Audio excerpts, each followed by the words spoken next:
Good morning, everybody. I'm happy to see our great crowd this morning. And again, thank you to song leaders who directed our service this morning.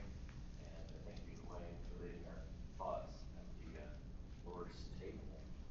It is why we gather today to remember the sacrifice given for us. But while you're here, I'm also going to continue a series of lessons that I've been doing. So I'm very happy to have you here today. As I've mentioned, and as you probably remember, I started the Women of Faith series because my daughters asked me to. And David Dean had given a lesson maybe about Rahab or Lydia, and I'm like, Dad, all you do is talk about the Apostle Paul. Why don't you give a lesson about a woman like David does? I was like, I can do that. So I tried my best to share really important stories that the Bible gives us because contrary to what some people might say, the Christian religion is not only about the men.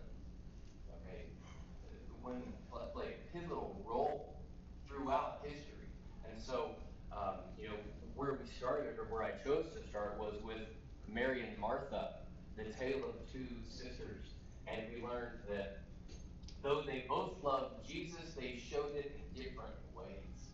One of them showed it task-oriented, the other just wanted to listen. We went from there, we talked about Mary Magdalene, who had been freed of some demons. And because of that, she devoted herself strictly to Jesus and his missionary work. And she gave of her own funds to support that. After that, we went back in time and looked at Miriam. Okay, that's Moses' sister. And Miriam was awesome. She was a great female example leader from even a child when she coordinates kind of the saving of the entire Israelite people through saving Moses in the past. Okay, and then she's throughout that story through the Exodus and all.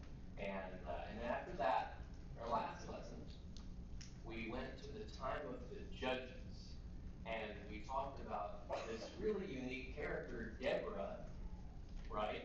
Who was kind of awesome. She was a woman, but she was also a judge, the only female judge ever.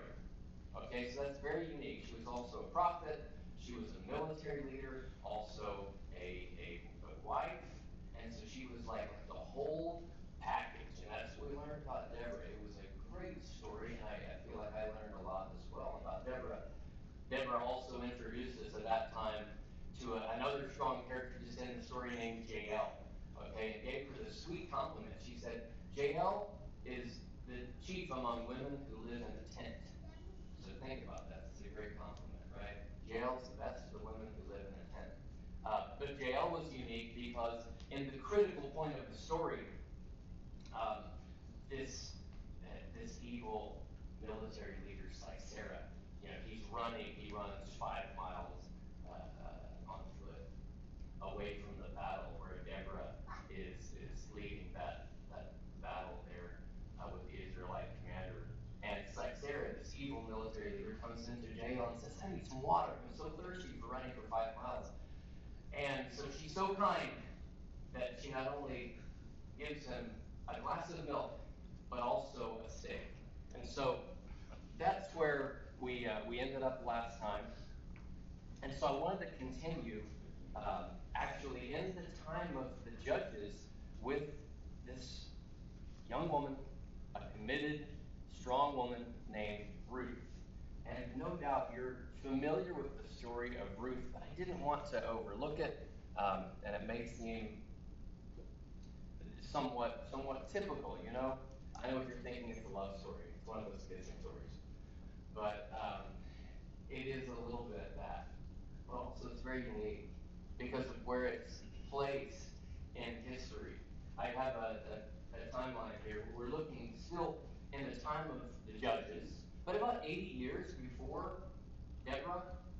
And so we're a little bit earlier, actually under the time of the judge Ehud, which is the one that Deborah replaced. So we're 1285 BC, which is 3,000 years ago, and the opening of Ruth doesn't say, here's a great love story, right? It starts out like this, Ruth 1:1. In the days when the judges ruled, there was a famine in the land. So we have this great, generally positive, bright story in the middle of some rough times. And I do want to mention that because as we talked about, here's the timeline. This is the total time of the judges, 1350 BC to about 1,000 here with King David. And it's the time when there was no king. And it's characterized by the statement, and here's roughly Ruth's timeline here. It's characterized by the statement told us in Judges 21:25. What's the problem, right? Problem is, in those days, no king, and everybody did what was right in his own eyes. That's a bad thing. What we saw is a cycle of disobedience and obedience. And I brought this up last time. Israel serves God. Yay. Then they sin. Then they're enslaved by another nation. Israel cries out to God. God raises a judge. Israel's delivered. And again, they serve God. And this happens so many times. This is the problematic social issue going on when Ruth comes into the story. Okay, so that's what we're looking at today. Let's just start here at Ruth 1, verse 1. So, and actually, I'm not going to go through all 4 chapters. There are 4 chapters, which is more than we have about some of the women, but we won't read all of it. But I want to set the groundwork here. The main characters we'll see are Naomi, the mother-in-law, okay, Ruth, and later in the story, Boaz. So let's get introduced to Naomi. Now it came about in the days when the judges governed that there was famine in the land, and a man of Bethlehem in Judah went to reside in the land of Moab, and his wife and his 2 sons. The name of the man was Elimelech, and the name of his wife Naomi. And the names of his 2 sons were Mahlon and Chilion, Ephrathites of Bethlehem in Judah. So they entered the land of Moab and remained there. Then Elimelech, Naomi's husband, died, and she was left with her 2 sons. This is a sad start to our story, right? It's already a tough time. Talked about that. And a family that was 4 is now 3. Their father, the obvious financial support is gone, but hey, at least she has these 2 sons. And then they took for themselves Moabite women as wives, the sons did. The name of the one was Orpah, and the name of the other Ruth. And they lived there about 10 years. Then both Mahlon and Chilion also died, and the woman was left without her 2 sons and her husband. This reminds me a little bit of the opening scene of that Disney movie Up. It's like they have happiness. It goes from happiness to death, and it makes you cry in like 8 seconds, And so you read this story, and you're like, man, it started out like pretty bright, and then you get famine, and then death. I don't know what your versions title this section, but the New American Standard, which I tend to use, says it's called Famine in Judah. But I was also looking around, perusing some other ones, and I was moved by the MEV, Modern English Version. And you know what it titles it? Naomi loses. I think that's very accurate to what has happened, right? She thought everything was going to be great, good, and she follows her husband's recommendation that we should move to Moab because there's a famine in Judah. But ultimately, as it says in the MEV, Naomi loses. So we have compounding loss, we have tough situation, we don't know if it's accident or sickness, But after they're over there for 10 years or so, or the sons are married for 10 years or so, then death happens. So everything changes so quickly. Then she arose with her daughters-in-law to return from the land of Moab, because she heard in the land of Moab that the Lord had visited his people by giving them food. So I have a graphic just to see, and we'll talk about it in a minute, but it's 50, 75 miles here, okay, distance, and have kind of 3D view there, so you can see it's not like a walk in the park, right? It's a little bit of hiking, climbing, walking, but it's a ways. It's not forever. Go to Jerusalem to Moab there, and so she said, we heard they have food over in Jerusalem. Now let's go back. So she departed from the place where she was, and her two daughters-in-law with her, and they went on the way to return to the land of Judah. So, a little trek, not forever, but quite a trek. But Naomi said to her two daughters-in-law, wait. She says, go, return each of you to your mother's house. May the Lord deal kindly with you as you have dealt with the dead and me. This is perhaps one of the most, or at least the first of our pivotal moments in this story. We see Naomi's personality. She's kind of seeing the whole situation, and she realizes, you know what? Here I am taking you away from your people. I don't have anything to give you. Maybe you should just stay, and I should go. It only makes sense, doesn't it? There's some dialogue. There's some tears. At first, the girls say, no, we're with you. She argues, and then ultimately, Orpah kisses Naomi, her mother-in-law, and leaves. She stays back in Moab. But here's where we see Ruth's loyalty. Verse 14 says, but Ruth clung to her.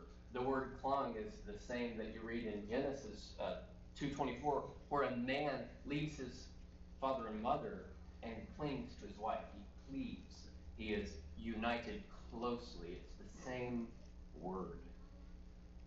And, there's no command for Ruth to stay, right? She's not met by an angel that says, stay. She could have gone back. It wasn't a sin for her to do that. So what we're seeing is actual commitment, actual love in action. So Ruth says, do not plead with me to leave you or turn back from following you. For where you go, I will go. And where you sleep, I will sleep. Your people shall be my people, and your God, my God. Where you die, I will die, and there I will be buried. May the Lord do so to me and worse, if anything but death separates me from you. When Naomi saw that she was determined to go with her, she stopped speaking with her about it. So they go on the trek that I showed a while ago. Roughly, give or take, they're saying this is maybe 10 days of walking, hiking, okay? So it's quite a trek, but she makes this beautiful commitment, and I know you've heard it. It's mentioned at weddings because it is an astonishing statement of commitment.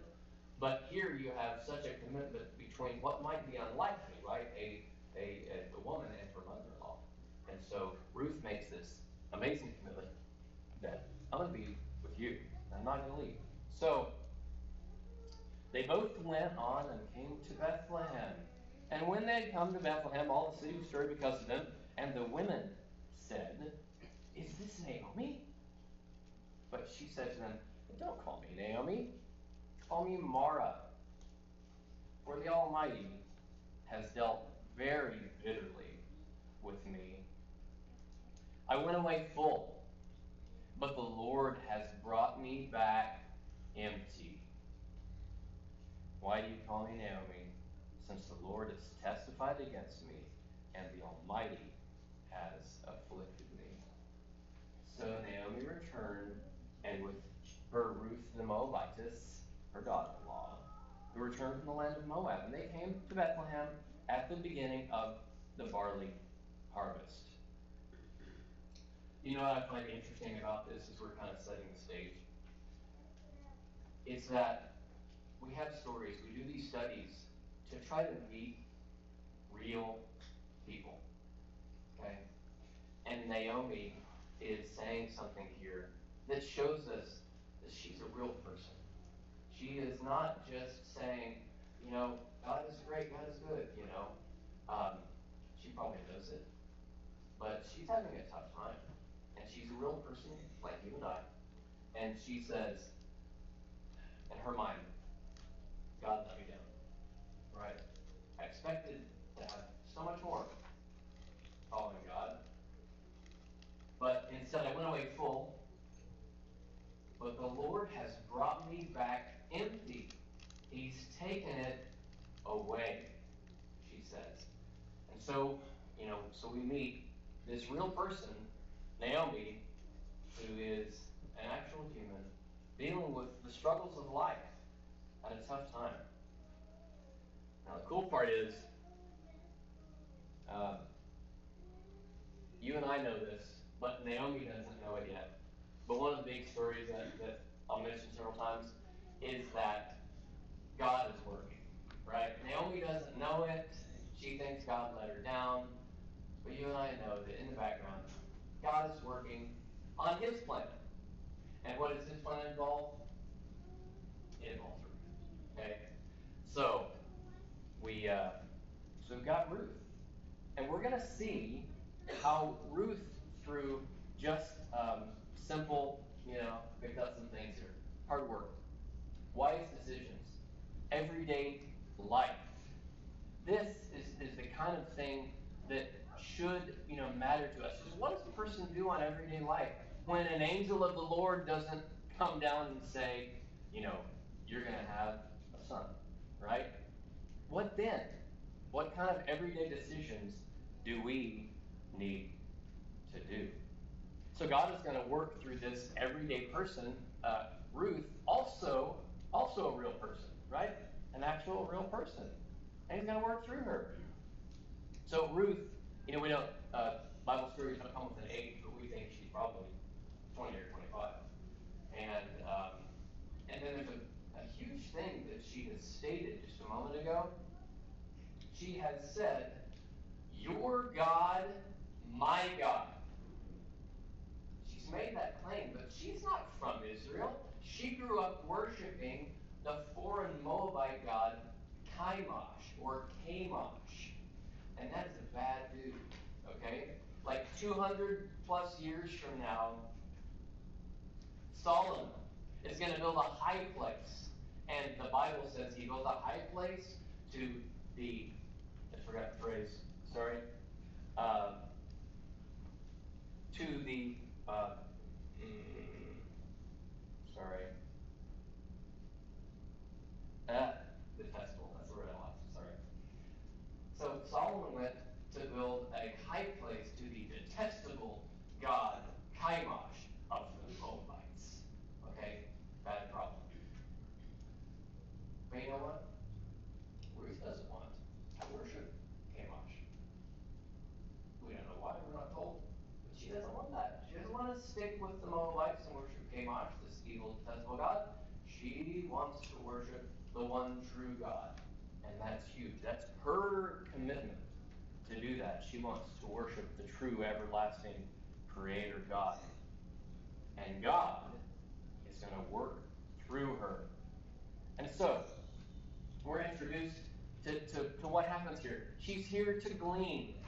And gleaning just means you're picking up the loose barley or wheat that the reapers have gone through and cut. Okay? And so she doesn't have the tools to do all the cutting, so far as we know. But she's there to glean. And you know that at this time, to the landowners, God said through Leviticus, he said, Do not reap the very edge of your field. Do not go to your vineyard the second time and pick up grapes that have fallen. Leave them for the poor and the foreigner. Guess who's poor and foreign? Ruth. Okay? So this is what she's doing. She's gleaning. She's going through and she's picking up the extra parts that have fallen after the reapers, the harvesters have come through. And she's doing this for this barley harvest. Why is she doing it? Because they don't have anything. They don't have any money. They are destitute. And they have moved back home because there was a famine in Moab and they heard there might be some food in Israel. But they're not giving it out. They're not just giving out free food. She has to go pick it up. And that's part of God's plan. They have to at least go glean it where it has fallen. And so, in the beginning, and just as a side note, the barley harvest is kind of like now. So April, May, and then followed 4 weeks later by wheat harvest time, which is May, June. So we're talking about a time period that you might be familiar with in our present day. Ruth 2:1, we're introduced to Boaz, okay? Now Naomi had a relative of her husband, a man of great wealth, of the family of Elimelech, whose name was Boaz. So though they're all here in Bethlehem, Boaz and Ruth at this point haven't actually met. Okay? She goes out to glean in the fields, and while Bethlehem is not particularly huge, there are maybe under 1,000 people population. Who knows exactly? But she selects a field. She happens, through God's providence, to come to a portion of a field belonging to Boaz, who was of the family of Elimelech.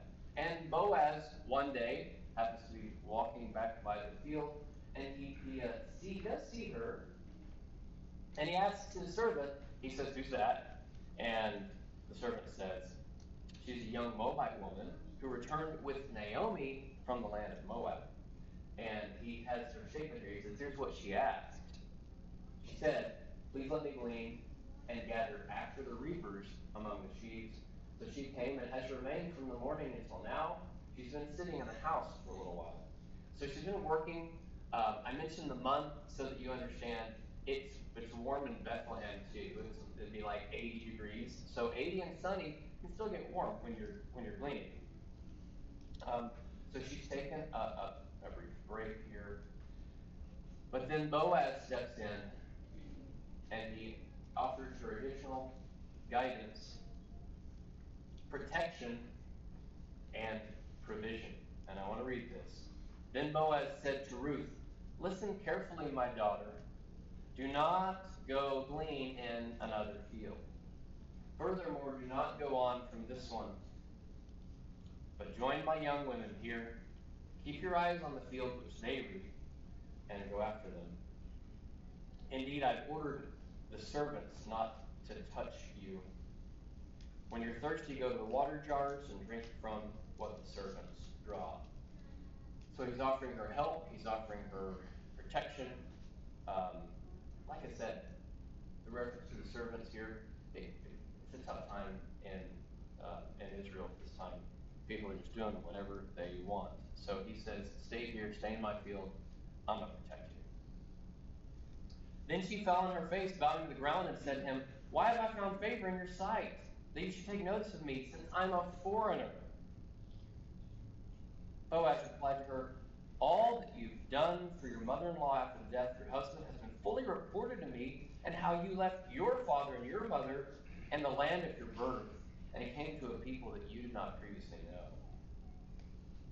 May the Lord reward your work, and may your wages be full from the Lord." And listen to the last sentence. This is really critical. He says, "And the God of Israel, under whose wings you have come to take refuge." It's huge because he's understood her claim. He knows that she doesn't want to worship that false evil god, right? The god Bilji.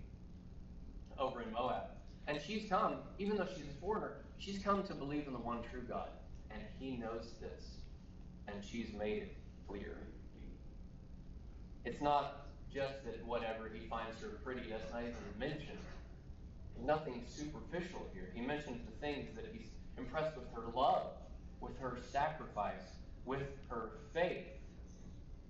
He saw her working all day long, how she took care of her mother-in-law, how it must have been difficult dealing with the death of her own husband, how she left her own family. And again, how he notes that she's chosen to find refuge in the one true God. And just because it's from Boaz as well, I'm going to steal one from chapter 3. He says, all my people in the city know that you're a woman of excellence. And so that's also the title that I've chosen to use for this study. You may have seen it, Ruth, woman of excellence. Because that's what everybody's saying. And that's what Boaz believes as well. So not mere superficial things. And so she continues to work. She works that day, and by the end of that day, she gathers an ephah of barley. I don't usually use the term ephah, so I had to look it up. It weighs like around 35 pounds. It's actually a lot. It's like 10 days of, of food. Same amount that young David delivers down to his brothers when they're fighting the Philistine army. Okay? It's actually a lot of grain. And so she's gleaning this every day and then carrying it. I don't know if they had a field cart, who knows, but she's carrying it back to their house. So she's gathering a lot of grain. She's working hard. And she does this for a while. She tells Naomi, her mother-in-law, about Boaz, the man she's met. And Naomi says, this man's a relative. He's one of our redeemers. So she stayed close by the young women of Boaz in order to glean until the end of the barley harvest and the wheat harvest, and she lived with her mother-in-law. Now, I mention this so that we have an understanding of time. I just like to think this way. I like to know, what year is it? What month is it? How long has this been going on? Right? And so what we see is she's now been gathering wheat and barley for about 4 months that she's been doing this gleaning and picking up the cuttings. So that's what she did. So 4 months of work. Now I want to briefly, I'm sure a lot of people could do a much better explanation, but we're just going to talk briefly about the term redeemer. This is this term kinsman redeemer. The word in the Hebrew is goel. And so Boaz is a goel because he's related to them and he has the ability to be a redeemer. And what this does is refers back to Leviticus 25:25, where it says, if one of your fellow Israelites becomes poor and sells some of their property, their nearest relative is to come and redeem what they have sold. So, I'm not going to go into tremendous detail, but it is a significant part of the story, the overarching concept of redemption.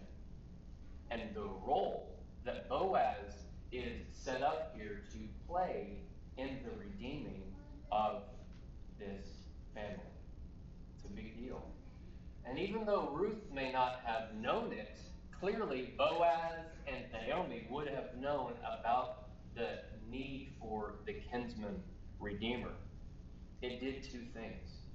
Because Naomi was a woman in a time where it was complicated to really, it wasn't set up for them at the time. And so they needed a redeemer to restore the family's land and to restore the family's line.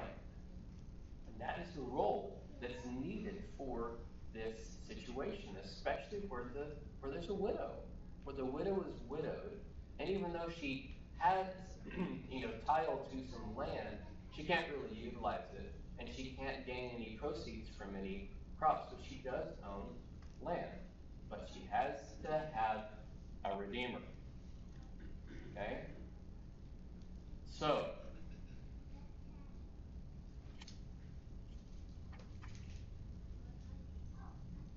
it's the act of restoration, and more importantly, that they can't do it by their own power.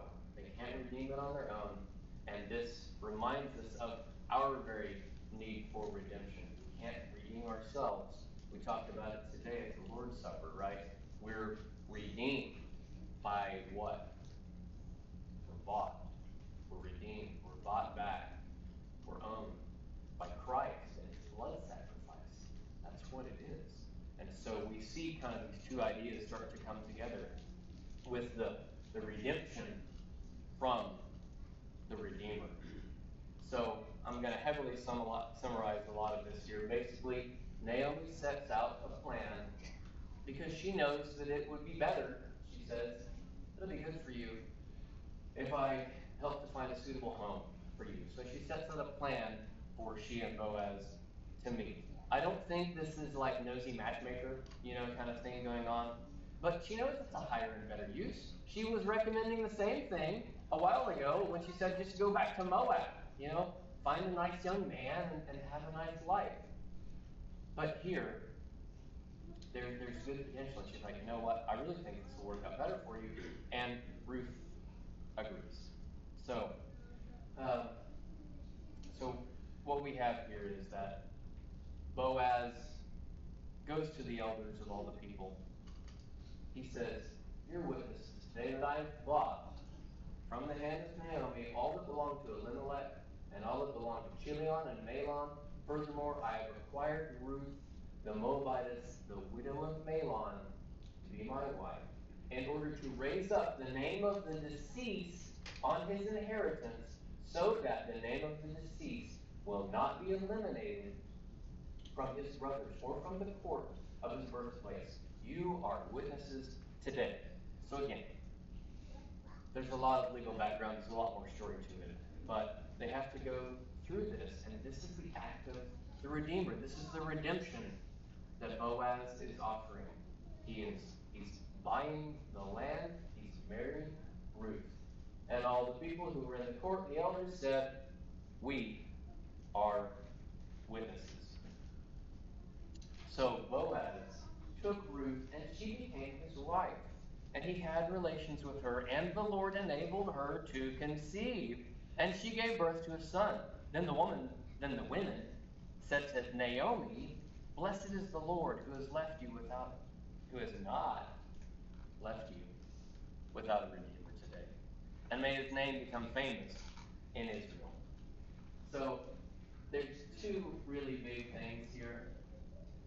Okay, one of them is that, again, as I said, there's no direct supernatural message that comes from God or an angel to Ruth to say, you should do all this.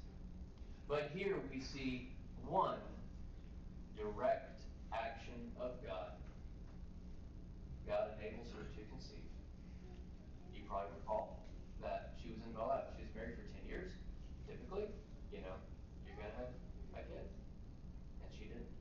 And so it is thought that she was barren. And from other Bible stories that barrenness is not something to be proud of. It was a strong source of shame for many, including Jacob and Rachel. And this is a big deal. And so she was most likely barren. And even though it doesn't go into it, there was probably she probably felt bad about that.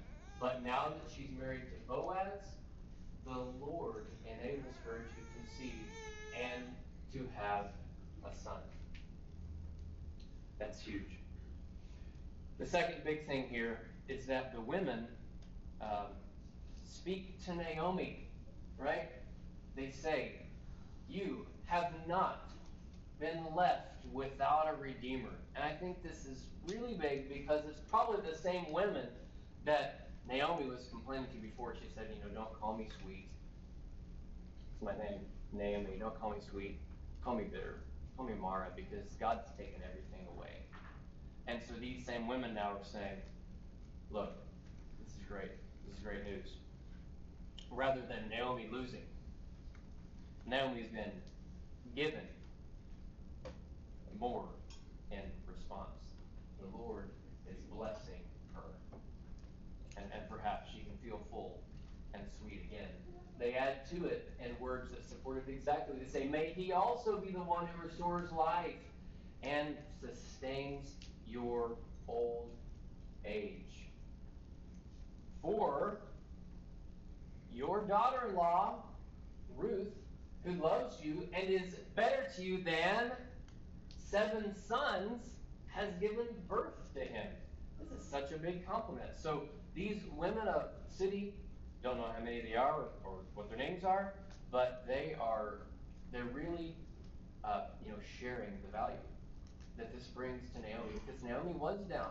And for all we know, I wish I really knew, but we're talking about a time, maybe 6 months ago, where Naomi was at bottom, right? And now, some certain months later, they're saying, look, you can be restored. They're going to, perhaps, the baby and the promise will restore your life. And look, your daughter-in-law is more to you, not just than 2 sons, but 7 sons. What a huge compliment. The final few verses really bring everything into laser focus for us this morning. It says, then Naomi took the child and laid him in her lap and became his nurse, and the neighbor women gave him a name.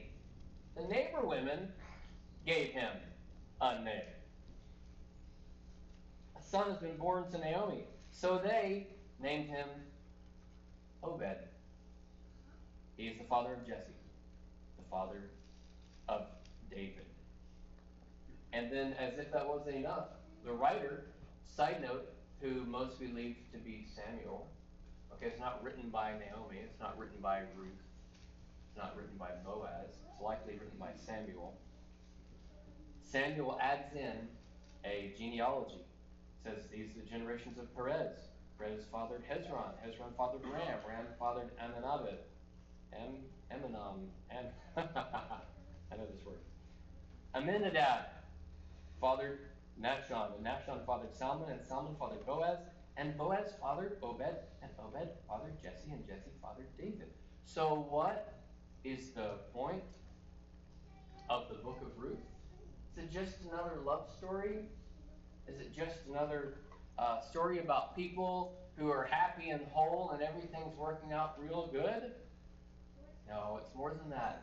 It's about God and his providence. It's about how God, even in these dark times, can work through and show this connection, that he offers hope even when it seems like things were going wrong. And it's about how he shows that Ruth becomes part of the Davidic line. I'll talk more about that in a second. And it changed everything, right? I think of that moment where they were walking, climbing, whatever, from Moab to Bethlehem. And Naomi says, wait, stop. I should probably just go on alone from here. Right? You should go back to your family, and I am going to go alone. But at this moment, we see what really happened, and what really is probably the reason that the title of the book is Ruth and not Naomi or some, Boaz. But it's titled Ruth because what happens? Ruth changes everything. Right here in this moment, when they're walking back, she says, no, I'm with you. I'm in it for the long haul. It wasn't just, 50 miles of hiking. It was 1,200 years of continued lineage after this, which does what? It connects Ruth to Jesus Christ. And that's really the point. So Ruth becomes King David's great-grandmother, okay? And Jesus becomes the son of David, even though he's also the creator of David. We know that. And wonderfully, Ruth is mentioned, one of the 5 women in the genealogy of Christ Salmon, the father of Boaz, whose mother was Rahab. Boaz, the father of Obed, whose mother was Ruth. I often forget that Boaz's mom was Rahab. Awesome, right? But Ruth here figures in completely to the line of David. And then 14, as it says here, there were 14 generations from Abraham to David, 14 from David to the exile in Babylon, and 14 from the exile to the Messiah. So the major bullet point of the story is that God's plan saw that Ruth would figure in directly to the line to the Messiah, to Jesus Christ, and becomes part of that. So, it's a core part of our study this morning. We'll just go through some quick bullet points. Ruth, actually, it is awesome, right? She really is a woman of excellence, as we discussed, that term that Boaz told her, even though it had also been said throughout the city, that you know what, the thing about Ruth, she's a woman of excellence. And so he mentioned her as well. Ruth had hope, even in sadness. We started out with some sad times, with loss, with death. But she saw hope through that. We don't know that they knew things would work out, but they hoped that they would. Ruth had unwavering loyalty. She didn't let her past hold her back. She didn't let her comfort of maybe going back to her family and hang out with them hold her back, right? She had spent time enough, I'm going to say, to learn the character of Naomi and to learn something about the character of the one true God. That's what made her make that claim. And that's what unfortunately didn't make Orpah stick with him, right? That's the last we hear of Orpah. She says, she cries, she's sad, but she leaves. And we don't hear about her ever again. So Ruth had unwavering loyalty. What's her statement? Your people, my people, your God, my God. That's what she says. And so she becomes part of the messianic bloodline. Christ comes through her. Ruth showed great character. Character is what you are when no one is looking. And Ruth went to the fields to glean barley, not to be seen. And I think that's important, right? She went there because they were poor and they needed food. And so she had to glean so she could bring it home. She worked so hard to provide for her and Naomi. Simple, practical. It's not even obedience because it wasn't commanded. But she did it just to do the right thing. And she was called a woman of excellence because of it. Ruth showed faith in a time of the faithless. I'm mentioning this because, as I said, it's the time of the judges. People were doing whatever they wanted. It's a bad time. People were faithless. But she was different through her own personal drive, through what she learned from Naomi. She worked hard to be faithful. She showed her faith through her selflessness, devoting herself and putting others first. And then lastly, not directly Ruth, but through Boaz, we see a preview of Christ's redemption. We see that nature of the Goel, the kinsman redeemer, someone who redeems when the person who needs the redeeming can't do it themselves. And that's what we see. And that's what we see with us today. I don't have the verse on the screen, but 1 Peter 1:18, you can check me if I said the wrong one, says, we're redeemed not by silver and gold, but by the blood of Christ. That's how we're redeemed. So what's the comparison? What did Boaz do? He redeemed, but how did he do it? With silver and gold. Because he could. He was a man of means. He was able to buy the land and everything that Elimelech owned and his sons. He bought it all with silver and gold, and it was great. It was wonderful because that's what they needed for their redemption. He bought that with silver and gold.